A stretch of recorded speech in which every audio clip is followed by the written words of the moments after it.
Barikiwa na wageni katika shule hii ya Cheptai.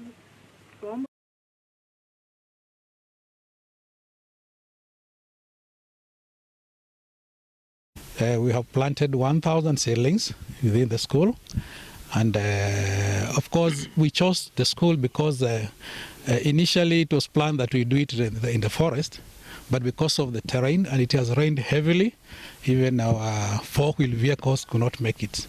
So that is why we say that because you are coming to grace the occasion, let us extend it to the neighboring school, which is now Cheptai High School. Trees are very important.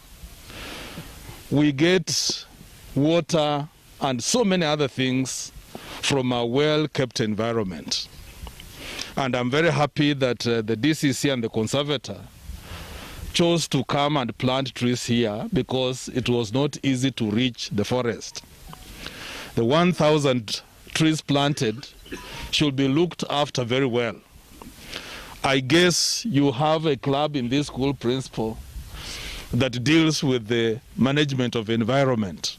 We consume a lot of firewood, but we do not replenish the forest cover and even the trees we have in our homes.